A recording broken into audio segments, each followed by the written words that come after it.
Vamos falar de storage, tá? É a última parte que a gente vai falar aqui sobre a parte de frame, tá? Então, como é que é o armazenamento, né? A gente vai olhar alguns detalhes internos aqui de como funciona o armazenamento, tá? Quais são os tipos primitivos, né? Como é que a gente faz para declarar nos pallets, né? Aqui tem muito detalhe, né? Eu vou tentar passar assim, de uma forma rápida sobre os detalhes para a gente poder focar mais no uso, tá? Mas é legal a gente entender como funciona por baixo, para a gente ver exatamente como é que a gente vai estar trabalhando, né? Então, a primeira coisa que a gente precisa entender aqui dentro do Substrate são os níveis de armazenamento, né? Então, ele tem vários níveis, né, que são tratados aqui, né? Então, por exemplo, um nível mais alto seria aí a API de armazenamento em tempo de execução, que é o que você, como programador, vai chamar. Mas você tem que saber o que tem por baixo. Deixa eu só pegar aqui o termo em inglês, fica melhor, né? Runtime Storage API, que é o que você chama. Existe um cara que se chama Storage Overlay, que também é como se funciona como se fosse um cache, tá? Para você poder armazenar as coisas, né? E recuperar também. E aí você tem por baixo disso a estrutura de dados principal que vai ser usado no storage, que é uma Patrícia Merkle Trie, que é uma estrutura de dados específica. Por baixo disso vai ter um banco de dados de pares chave-valor. E por último tem o storage do computador mesmo, que aí vai ter um disco, por exemplo, um SSD, alguma coisa assim.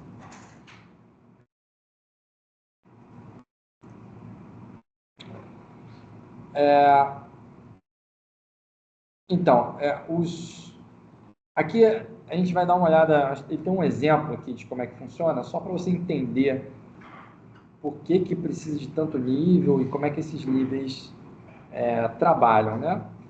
Então, você vai ter aqui, ó, digamos que você tem no seu banco de dados alguns dados lá, por exemplo, esses dados seriam de saldo, né? A Alice tem 10, o Bob tem 20, a Cindy tem 30 e o Dave tem 40, né? Então, lá no teu banco de dados tem isso aqui. E aqui em cima na tua aplicação, você vai ter lá a tua lógica de tempo de execução, né? Você tem a memória de tempo de execução, que vai estar no Rust, e aí no API você, em algum momento, vai querer persistir isso. E aí você vai chamar a API de tempo de execução para fazer isso para você, tá? Por baixo disso, ele vai ter lá as alterações no overlay dele, né? Na camada dele de sobreposição para decidir o que fazer, né? Acho que vou ter que dar um zoom out aqui. Ela consumindo a parte de baixo ali. Vamos ver se a gente consegue ver aqui direitinho. Acho que assim fica melhor. Então, ó, na parte de tempo de execução, ela é executada, né? Ela chama a API de armazenamento. Primeiro, a gente consulta o overlay change set, né? Que é essa camada aqui. Se os dados não estiverem lá, isso aqui funciona como se fosse um cache, tá? Se o dado não está lá, ele vai lá e busca no banco de dados, tá? Que é uma coisa mais lenta, tá? Então, ele vai lá e faz o que tem que fazer. O que ele vai fazer, né? Os dados que você quer realmente usar, ele trouxe para a camada de cima, que é essa camada de sobreposição, que vai ser utilizada para fazer as alterações, tá? Nos dados. Então, se o dado estiver aqui, ele vai ler daqui e vai escrever aqui também, tá? Então, digamos que você vai fazer uma alteração de saldo, né? Você tinha um saldo aqui que era 10, 20, aí você vai fazer uma transferência de saldo entre Bob e Alice. Digamos, então, que pelo número que está aqui, você transferiu 5 de saldo do Bob para a Alice. Tá? Cada um ficou com 15. Nesse momento aqui, você tem nesse conjunto de sobreposição esses valores, mas o teu banco de dados, os dados estão intocados ainda, tá? Aí o que ele vai fazer? Em algum momento, tá? Assim, você ler e escrever desse conjunto de sobreposição é uma coisa rápida, tá? Eu vou parar de usar esse mouse que ele está dando duplo clique aqui. Uma coisa rápida. Quando você vai jogar isso para o banco de dados, é uma coisa mais lenta. E aí isso vai ser feito só quando você tiver a finalização de um determinado bloco. Então, você está executando localmente naquela cópia ali, que é um conjunto de sobreposição, você pode ir executando. Quando você finaliza o bloco, você vai lá e grava tudo no storage, de uma vez só. Tá bom?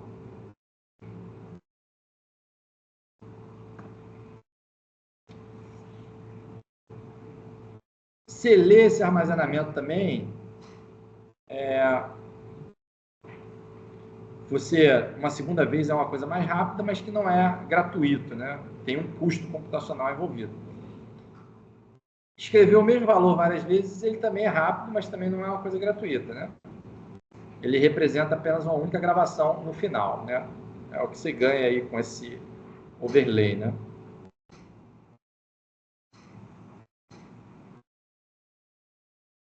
Como se fosse um cache, né? É um cache, na verdade.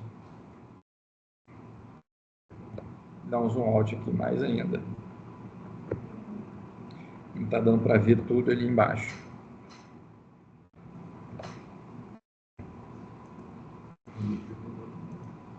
Deixa eu ver se dá um F5 que ele vai.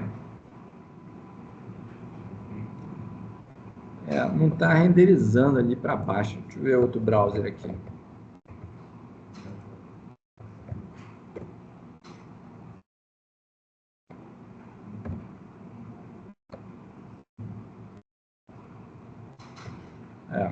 Tem só uma coisa aqui para baixo, mas tudo bem, né? Acho que dá para fazer aqui. Na verdade, tinha alguma outra coisa aqui que não está sendo exibida, né? Pois é, mas por que não está conseguindo exibir, né?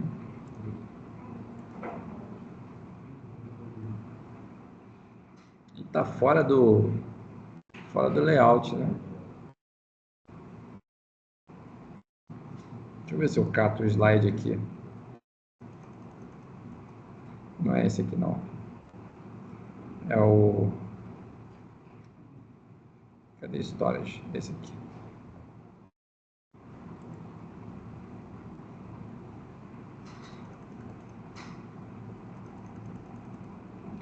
Tá fora do slide, né, cara? O cara botou conteúdo demais, ficou fora do slide.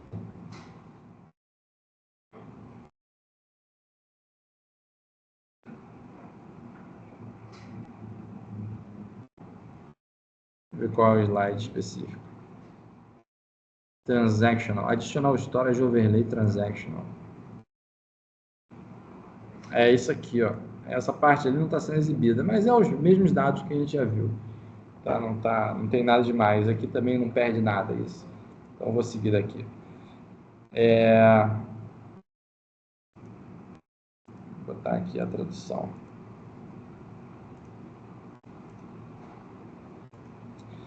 Então, vamos lá, né? O que mais que a gente tem, né? O tempo de execução tem a capacidade de gerar camadas transacionais, né? Então, isso aqui é como se fosse transactions de banco de dados, né? Ele vai criando transactions, né, que são coisas que você pode simplesmente commitar ou fazer um rollback, tá? Então, isso você consegue fazer. A própria API de storage faz isso para você, tá?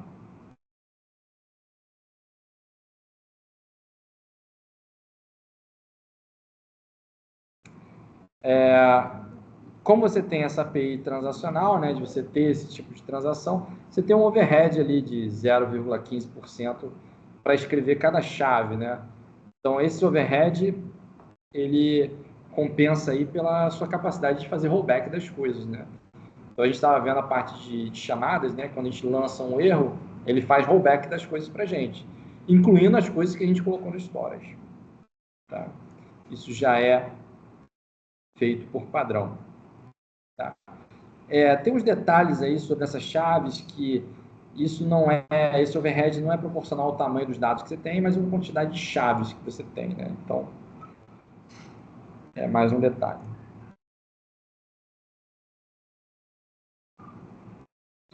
Então, os strings são executados dentro dessa camada transacional. Quando você tem um erro no extrínseco, isso aí é revertido, né? A gente estava falando isso aqui. É o mesmo comportamento que acontece, por exemplo, quando você tem um smart contract revertendo no Ethereum. Tá? Ele reverte e as alterações que foram feitas naquele método não são comitadas. Tem algumas questões aí de ataques que podem ser feitos a essas camadas transacionais, mas isso é um detalhe de implementação do próprio Substrate, tá? Que seria você criar várias camadas transacionais uma em cima da outra para poder gerar um overhead dentro do seu sistema, né? Então, a solução que eles têm é não deixar você fazer um número ilimitado de camadas, né? Então, tem um limite. Aí, beleza. Isso é para vocês entenderem como funciona por baixo, né? E aí, agora, a gente vai dar uma olhada um pouquinho na API, como é que você realmente usa. Ainda tem detalhes de implementação, né? Que é o seguinte, por baixo, né, do teu storage existe uma estrutura de dados que chama-se Patricia Trie, que é o seguinte, é uma estrutura que organiza os seus dados pela coincidência dos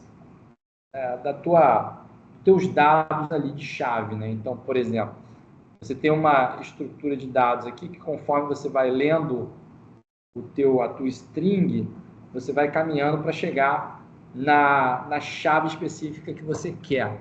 Então, por exemplo, essas chaves aqui, se tivessem organizados dentro de uma Patricia Trie, ela ficaria dessa forma. Repara que todos eles começam com P. Então, na tua raiz você tem o P. E aí, dependendo da próxima letra que você lê, você decide se você vai para um lado ou para o outro dentro da tua árvore. Então, aqui, ó, P. Se você lê um R, você vem para cá. Você tem aqui, ó, Prospective Procedure Process. Tá? Se você lê um AR, você vai para o outro lado, que você tem Parity, Participate and Party. Então, você vê que é a coincidência das letras que vai te organizando a árvore. Então, isso é uma estrutura de dados de compressão. Tá?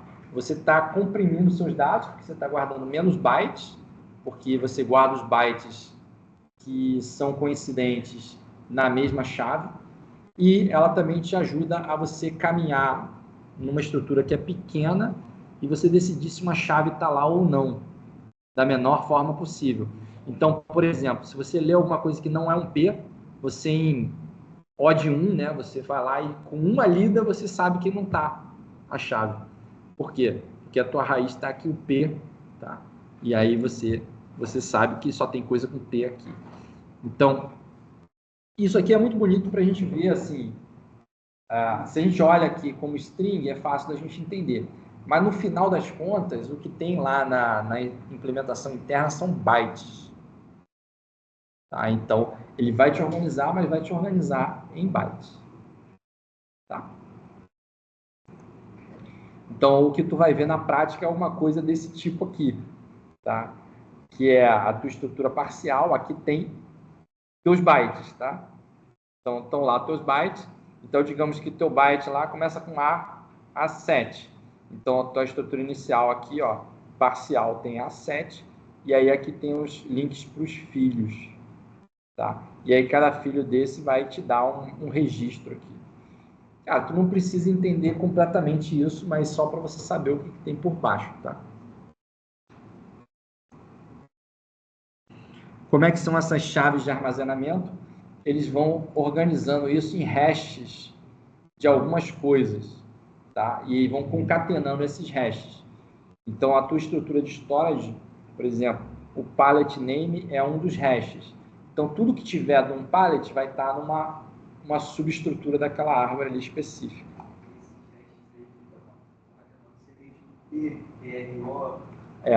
Isso aí.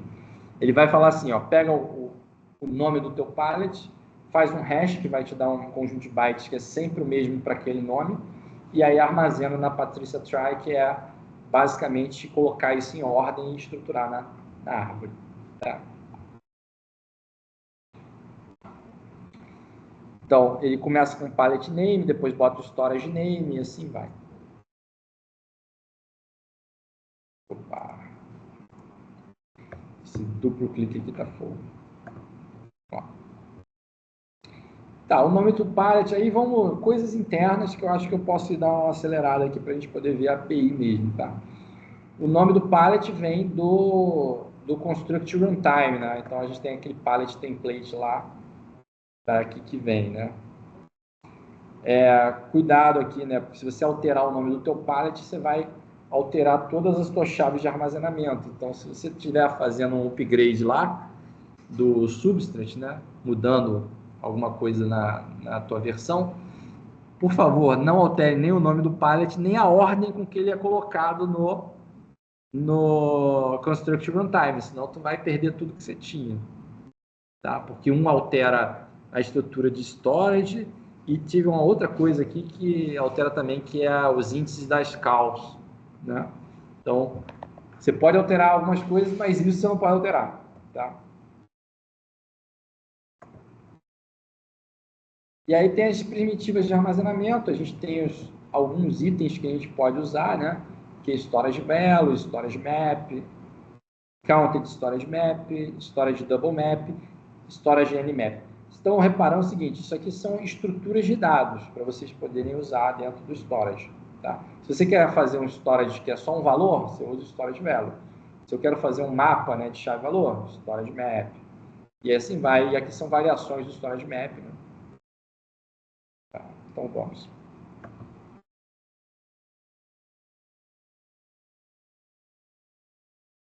Primeira API, né? Você tem um struct aqui que chama storage value, que tem alguns parâmetros aqui, né? Um prefixo, um valor, um cara que chama query kind, que a gente já vai ver o que é, tá? E o que acontece se ele estiver vazio, ou um empty, né? Tá, aqui ele está mostrando o seguinte, ó, por conta daquela estrutura que a gente usa de armazenamento, que é a Patrícia Try, a gente precisa ali de um prefixo, né, para você dizer aonde que você vai armazenar esse cara. Geralmente esse prefixo é o pallet prefix mais o storage prefix. É o hash desses dois caras aqui.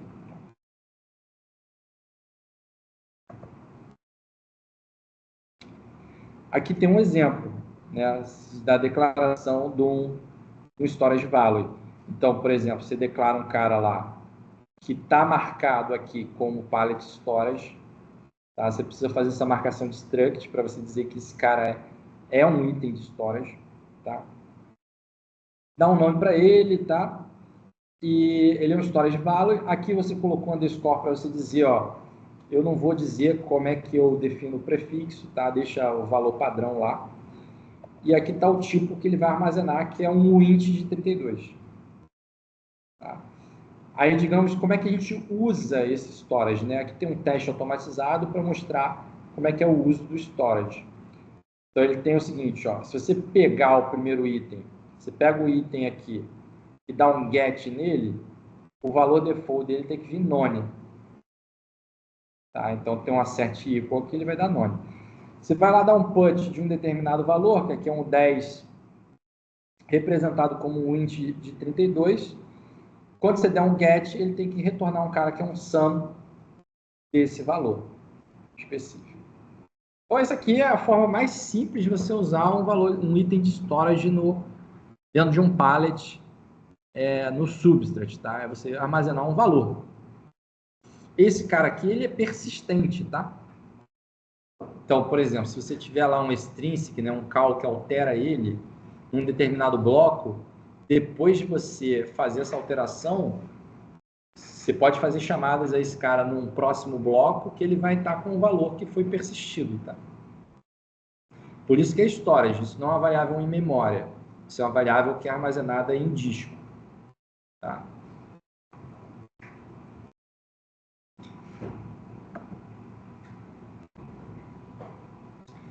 Olha lá, ó, tem o prefixo, né? Você tem um prefixo padrão, né? Que é a gente mostrou nos slides anteriores aí como é que é o prefixo padrão. Mas se você quiser definir o seu próprio prefixo, você pode definir também.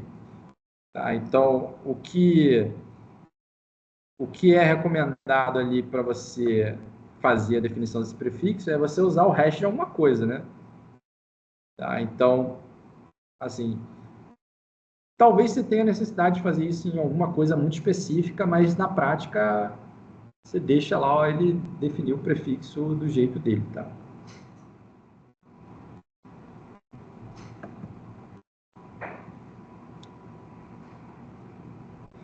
Aí tem mais detalhes técnicos aí de implementação, né?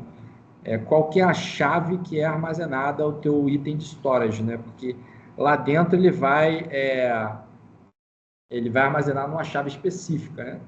Mas como ele usa como prefixo o nome do pallet e o nome do item de storage, a tua chave vai ser uma concatenação desses dois caras aí, tá?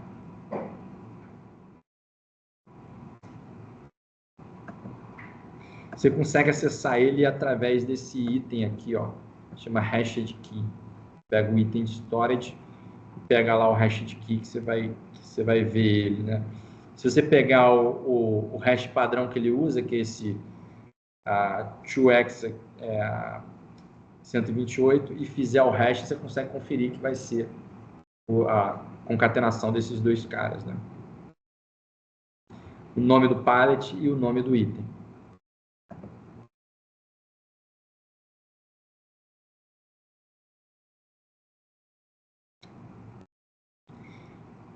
Também.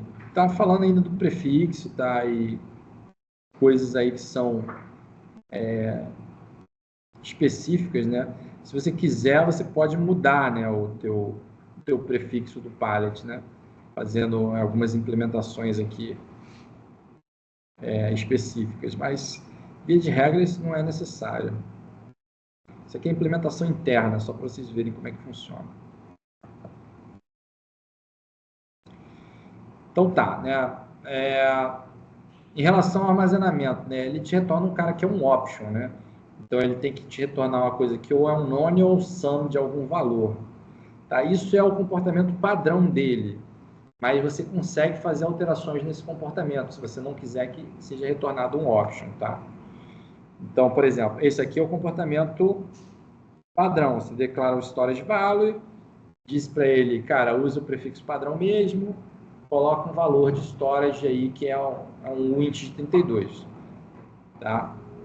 Se quiser fazer um teste automatizado com isso, você pode fazer uma verificação, por exemplo, se o valor existe, né? Num primeiro momento, ele vai estar te retornando aqui que não existe. E se ele te retornar um OK, qual que é o valor que vai ser retornado? Você tenta pegar, né? Try get OK, ele vai te retornar um none aqui, que ele não tem nada lá dentro ainda. Se você quiser mudar esse comportamento padrão, existe um terceiro parâmetro que você passa para o teu item de storage que vai permitir você mudar esse comportamento. Então ele coloca um cara lá que chama o comportamento padrão é um cara que chama option query, que justamente retorna um option. Se você quiser retornar um valor, existe um cara que chama value query, tá? Ele vai te retornar um valor quando for none ou alguma coisa com um default que é configurável, né? Então, por exemplo, nesse caso aqui, né, você tem um int de 32, o valor default que vai ser retornado quando você der um get é um 0. Tá? Dependendo do que você estiver fazendo, você pode fazer a implementação dessa forma. Chama-se value query. O value query ele te permite você passar mais um parâmetro aqui, que é qual é o valor padrão quando aquilo ali não tem nenhum valor, né? Então você define lá no teu você tem um type value aqui que você define que é o default, está sendo definido aqui, e está sendo passado para a definição desse item de storage. Então, quando você der um get, ele vai te retornar esse valor default aqui, tá? E não 0. Você poderia, por algum motivo, querer definir, sei lá, -1, um valor default. Por exemplo, se você tiver um item de storage que 0 é um valor válido.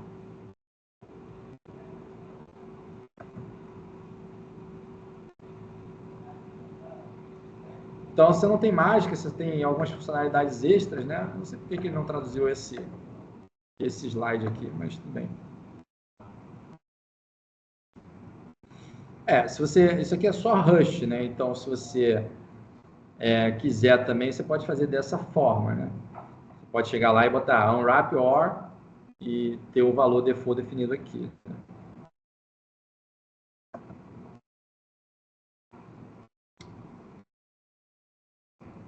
Você tem dois métodos que você pode colocar lá, né? Você pode usar para setar valores, né? Tem um cara que chama set e tem um cara que chama put, tá? Então tem uma diferençazinha, né? Porque um recebe um query kind, né? Dependendo do que você estiver passando, né? Se o teu query kind é um option query, você tem que passar um option para ele. Você vai lá e passa um option. E o put não, o put recebe um valor, que é um valor que tem que poder ser codificado, tá? Então você pode passar um valor direto para ele.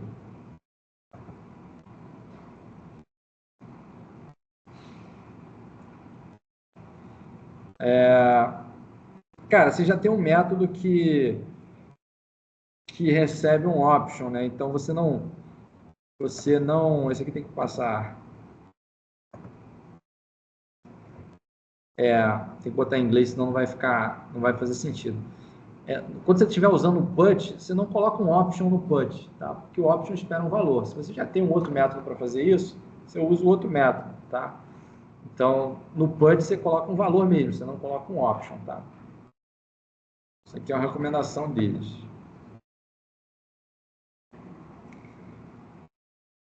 Se você tiver que botar um booleano, em vez de você botar true ou false, você coloca o que eles chamam de unit type, que é aquele type vazio, né? Então, por exemplo, se você não tem nada, você não coloca nada. Se você tiver alguma coisa, por exemplo, você coloca isso aqui, que é um item vazio e ele consegue, no exist, verificar que aquilo ali existe um valor. Tá? Detalhes de implementação também, tá? Aqui, ó, a declaração não entrou boolean aqui. Ele entrou um cara que é um abre e fecha parênteses, que é um valor vazio, né, no Rust.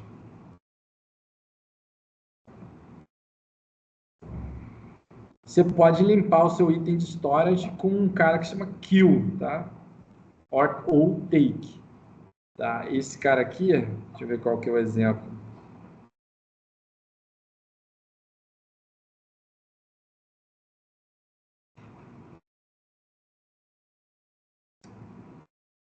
Eu acho que a diferença aqui é só se você quer pegar o valor antigo ou não. Aqui tem uma linha comentada aqui que deveria... O que você pode fazer nessa linha aqui, se você não quiser pegar o valor antigo, você vai lá e dá um kill.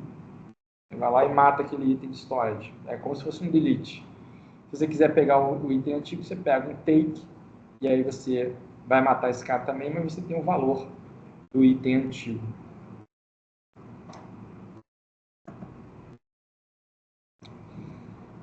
Coisas interessantes aí para fazer no storage do Substrate, né? Você tem um cara que chama mutate, você pode usar um closure, né, um arrow function da vida, para você fazer a alteração dos valores do storage, né?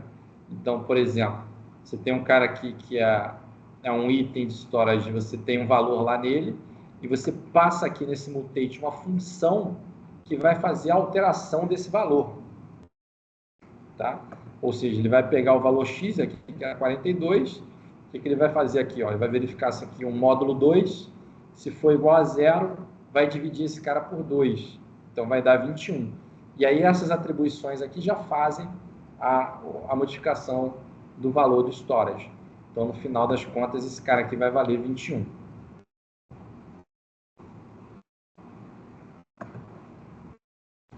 Você pode fazer isso também de uma forma que você verifica se o resultado foi ok ou não, tá? Que é esse try mutate.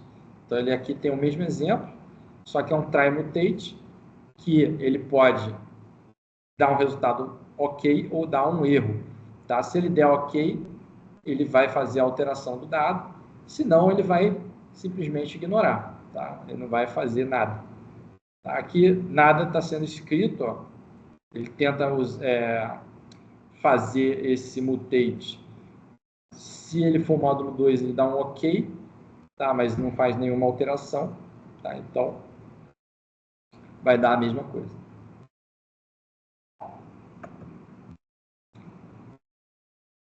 Tá? Você pode fazer testes com isso, né? Aqui ele está falando do assert nup, né? Em vez do assert erro, só para mostrar como é que ele...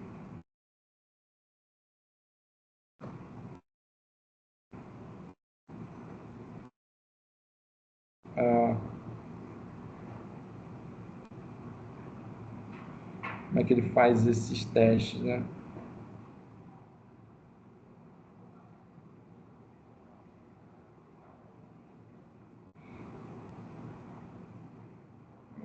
O que ele está querendo mostrar aqui?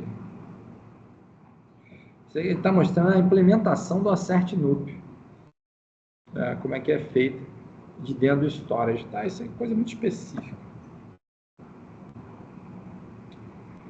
Ah, beleza. Isso aqui é uma coisa diferente, né? Você pode ter um item de storage que armazena um vetor. Você provavelmente imaginar que eu preciso de um vetor e ia precisar de um item de storage para cada um, mas não.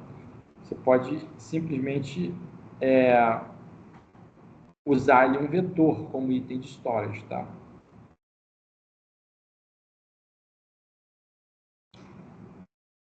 Vou só botar aqui.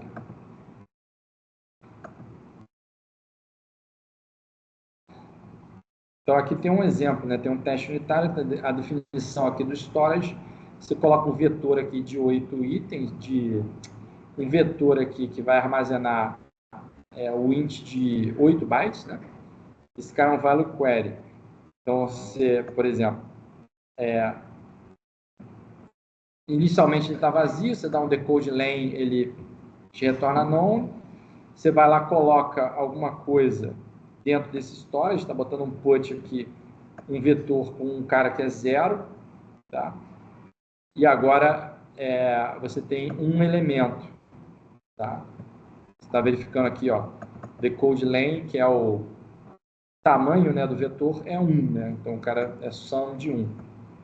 Aí você dá alguns appends aqui, ó, direto, tá? No item de storage. Isso aqui é um açúcar semântico, né? Uma coisa mais fácil para você não ter que pegar o item, alterar o vetor e colocar de volta. Você vai lá dar um append direto. E aí você verifica se o teu dado ele realmente é o vetor que você esperava que tivesse lá. Tá? E o teu tamanho também é o tamanho que você esperava que tivesse. Tá? Então, isso é uma facilidade. Se você quiser armazenar um vetor, tá? Como é que você armazena um vetor?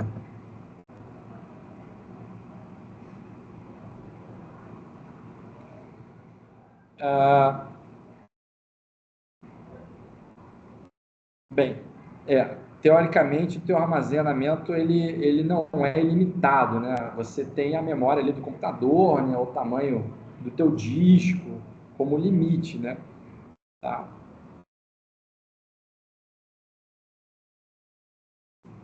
Aqui isso é assunto para outras aulas, né? Mas lembre-se que você, mesmo você tendo um cara chamado unbounded ali, né?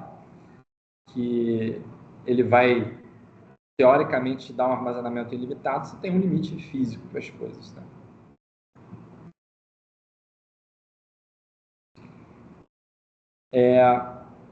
Se você quiser um vetor de tamanho fixo, você consegue declarar ele. Tá? Então, você consegue dar um bounded vect aqui e dizer o tamanho, né, específico que você quer, no máximo. E mais detalhes, né? Porque o vect você não tem limite, né? É uma coisa dinâmica. E, por último, é um storage map, né? Como é que você trabalha com mapas, né? Então, a tua declaração ela vai ser um pouquinho diferente, né, do teu item de armazenamento. Se além do prefixo que você já tem, você tem uma declaração do hasher. Hasher é quem é a função de hash que vai ser utilizada para calcular as chaves do teu mapa. Isso é uma coisa que, geralmente, quando a gente tem mapas, a gente deixa a linguagem de programação tratar disso para você. Você não fica se preocupando com qual algoritmo de hash que vai ser usado. Mas o Substrat permite você dizer qual é o algoritmo que você quer. Tá? Ele, por padrão, ele vai usar esse cara aqui, ó, 2x 128, tá?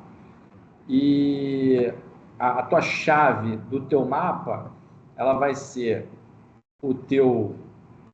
a tua chave padrão do storage, que é o prefixo do pallet, depois o item de storage, o nome dele, e aí ele vai ter um cara que é o hasher, que é o cara que é passado aqui, com a chave codificada, sendo passado para ele. Né?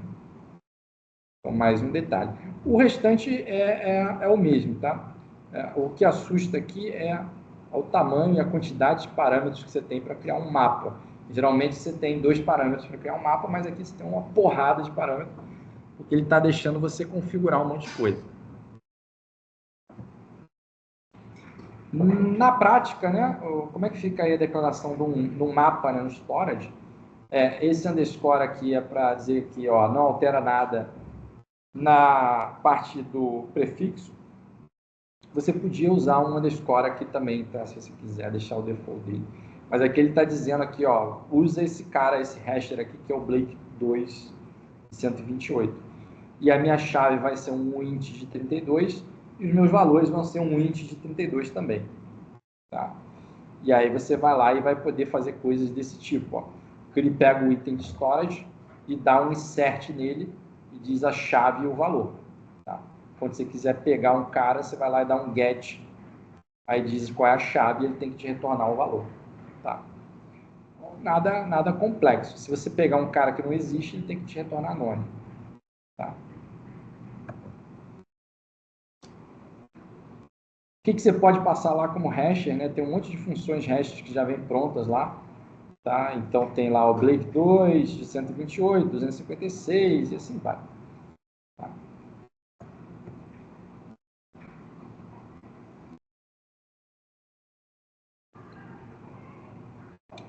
Aqui um exemplo mais complexo, né, de como é que é tratado isso, mas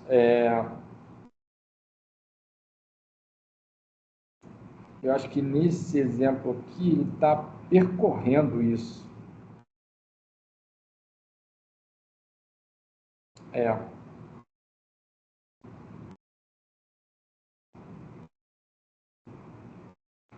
Ele está fazendo uma função aqui bem complexa, que é para modificar esses valores, né?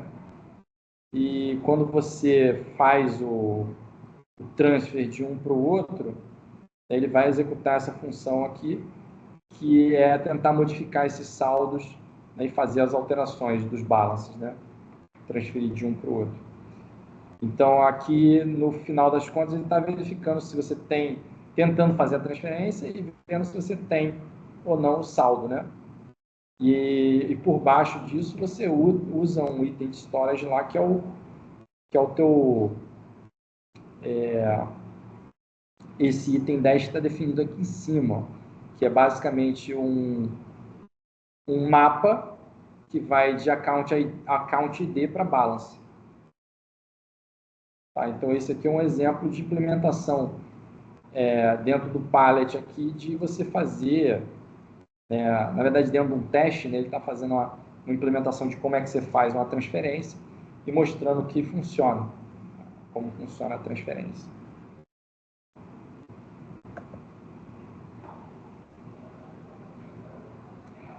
Já coisas mais específicas, como é que é a implementação interna disso, tá? Como é que vai ficar a definição da chave, tá? Acho que isso é coisa que a gente pode dar uma acelerada aqui. Como é que você intera em cima do armazenamento? Isso aqui tem várias funções aqui para você... na verdade, tu vai usar o Rush, né? Mas o legal aqui é que você consegue percorrer. Você tem um cara aqui, por exemplo, Next Key, você consegue usar para percorrer. Tá? Esse exemplo. Isso aqui é legal porque, por exemplo, Quando você está trabalhando com um Ethereum, né, os mapas por padrão você não consegue percorrer eles. Tá? Então, dentro aqui do Substrate, nesse item de storage que é um mapa, você consegue, tá, percorrer. Eu não vou entrar em detalhes também, vou deixar um exemplo aqui para vocês darem uma olhada depois.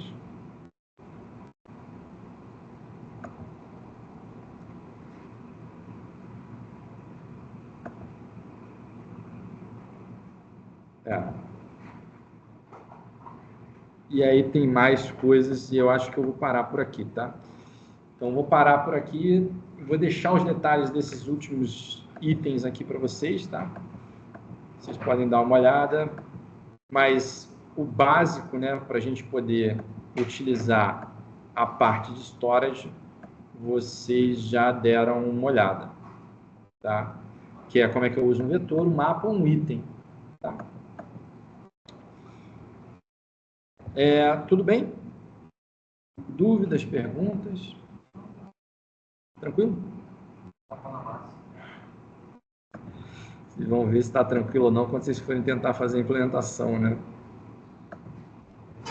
Então tá bom. Ó, pessoal, de aula